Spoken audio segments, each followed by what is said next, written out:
मुंबई में new India cooperative bank पर ban. Reserve bank के ऐलान के बाद खाताधारकों में हड़कंप, डिपॉजिटर्स के पैसे निकालने पर रोक लगी। बैन के ऐलान के बाद बैंक के खाताधारकों में अफरा तफरी, अंधेरी और विजयनगर समेत कई ब्रांच के बाहर बड़ी संख्या में पहुंचे खाताधारक। कई अनियमितताओं के चलते आरबीआई ने बैंक पर 6 महीने का बैन लगाया। लंबे समय से वित्तीय घाटे में चल रहा था Mumbai based private bank new India cooperative bank मामले पर सीएम देवेंद्र फडणवीस बोले, आरबीआई ने जो बैंक के खिलाफ कार्रवाई की है वो सोच समझकर ही की होगी। न्यू इंडिया कोऑपरेटिव बैंक पर बैन को लेकर बीजेपी नेता किरीट सोमैया का बयान, मालिकों को लॉकर से अपना सामान निकालने की आजादी होगी। किरीट सोमैया ने 5 लाख तक के बैलेंस फिक्स्ड डिपॉजिट की भरपाई डिपॉजिट इंश्योरेंस स्कीम के तहत होने का दिया भरोसा। कहा, डिफॉल्टरों और धोखाधड़ी करने वालों के खिलाफ कार्रवाई करेंगे।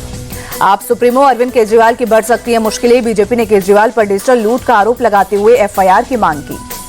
बीजेपी ने आप पर दिल्ली सीएमओ के एक्स हैंडल को बदलने का आरोप लगाया। कहा, सीएमओ के एक्स हैंडल को केजरीवाल ने केजरीवाल एट वर्क के नाम से बदलवाया। दिल्ली की पूर्व सीएम आतिशी ने प्रेस कॉन्फ्रेंस कर बीजेपी पर हमला बोला। कहा, हमें पता चला है कि बीजेपी कोई भी वादा पूरा नहीं करेगी। पहली कैबिनेट में हर महिला को 2500 रुपए देने का फैसला भी नहीं होगा।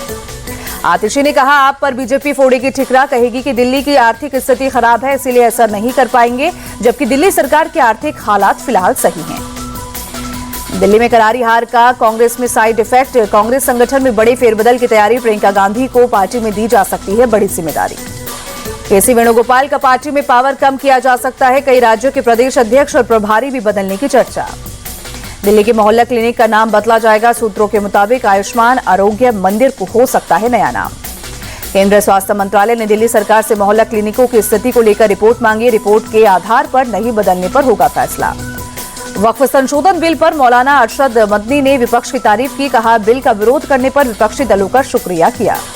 मदनी ने जेडीयू और टीडीपी पर हमला बोला। कहा, उनकी जुबान अपने व्यक्तिगत मामलों की वजह से बंद हो गई है। कानून बनाने वाले मुसलमानों की जमीन हड़पना चाहते हैं।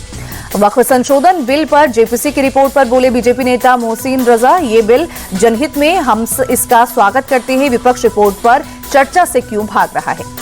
वक्फ संशोधन विधेयक को लेकर निर्दलीय सांसद पप्पू यादव ने सरकार को घेरा। कहा, जेपीसी में जो मुद्दे सामने आए उन्हें ही गायब कर दिया गया, ऐसे नहीं चलेगा, विरोध होगा। कांग्रेस पार्टी को लगा बड़ा झटका। सोनिया गांधी के सलाहकार रहे अहमद पटेल के बेटे फैजल ने कांग्रेस से इस्तीफा दिया।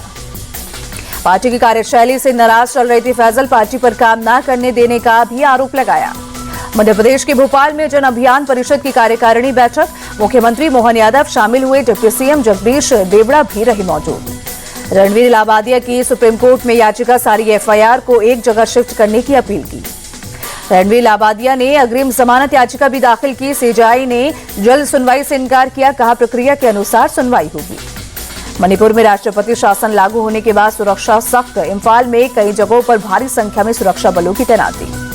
इम्फाल में बोले बीजेपी नेता संबित पात्रा, मणिपुर की क्षेत्रीय अखंडता के साथ कोई समझौता नहीं किया जाएगा। भविष्य में कभी भी बहाल की जा सकती है निलंबित असेंबली। पुलवामा के लेटपोरा में सुरक्षा बढ़ाई। पुलवामा हमले की बरसी के मद्देनजर प्रशासन ने सुरक्षा सख्त की। जनवरी में थोक महंगाई दर में राहत। 2.31% पर पहुंचा आंकड़ा। दिसंबर 2024 में 2.37% थी महंगाई दर। सरकार ने जारी किए आंकड़े। जिले के अधिकारियों को मान सरकार की चेतावनी, अपने इलाके में भ्रष्टाचार नहीं रोक पाए तो उनके खिलाफ ही लेंगे एक्शन। डीएम, एसडीएम, एसएसपी और एसएचओ को दिए निर्देश। बर्खास्त ट्रेनी आईएएस अधिकारी पूजा खेड़कर की अग्रिम जमानत पर सुप्रीम कोर्ट में सुनवाई। दिल्ली पुलिस ने जवाब दाखिल करने के लिए समय मांगा। फिलहाल अगली सुनवाई तक पूजा खेड़कर की गिरफ्तारी पर रोक जारी रहेगी। 18 मार्च को होगी मामले में अगली सुनवाई। वॉशिंगटन डीसी में विदेश सचिव विक्रम मिस्त्री ने ट्रंप के निमंत्रण पर पीएम मोदी की अमेरिका यात्रा को काफी सार्थक बताया। कहा, यात्रा से ये भी संकेत मिला है कि दोनों नेता भारत अमेरिका संबंधों को कितनी प्राथमिकता देते हैं। पीएम मोदी और राष्ट्रपति डोनाल्ड ट्रंप के बीच हुई द्विपक्षीय वार्ता। पीएम मोदी ने ट्रंप को दूसरी बार राष्ट्रपति चुने जाने की बधाई दी। द्विपक्षीय वार्ता के बाद पीएम मोदी और राष्ट्रपति ट्रंप ने की joint press conference. PM Modi ने दिया राष्ट्रपति ट्रंप को भारत आने का न्योता। पीएम मोदी ने ह्यूमन ट्रैफिकिंग के खिलाफ एक्शन को बताया जरूरी। कहा, जो अवैध प्रवासी भारतीय होंगे तभी उन्हें वापस लेंगे। पीएम मोदी ने ऊर्जा और रक्षा क्षेत्र में सहयोग बढ़ाने का ऐलान किया। कहा, इसरो नासा के सहयोग से सैटेलाइट जल्द उड़ान भरेगा। पीएम मोदी ने राष्ट्रहित को बताया सर्वोपरि। कहा, विकसित भारत मतलब make in India great again. राष्ट्रपति ट्रंप ने भारत के लिए स्पेशल टैरिफ लागू करने का ऐलान किया। कहा, भारत भी कई सामान पर टैरिफ कम करेगा। राष्ट्रपति ट्रंप ने भारत के साथ रक्षा सहयोग बढ़ाने का दिया भरोसा। कहा, भारत को जल्द F-35 फाइटर जेट मुहैया कराएंगे। राष्ट्रपति ट्रंप ने क्वाड को मजबूत करने की बात कही। बोले, भारत के साथ मिलकर इस्लामिक आतंकवाद के खिलाफ लड़ेंगे। ज्वाइंट प्रेस कॉन्फ्रेंस के दौरान डोनाल्ड ट्रंप ने पीएम मोदी को बेहतर नेगोशिएटर बताया। कहा, वो मुझसे कहीं ज्यादा टफ नेगोशिएटर है, उनसे मेरा कोई मुकाबला भी नहीं है। राष्ट्रपति ट्रंप ने पीएम मोदी को बताया महान नेता। कहा, हम दोनों दोस्त हैं और आगे भी ऐसे ही रहेंगे।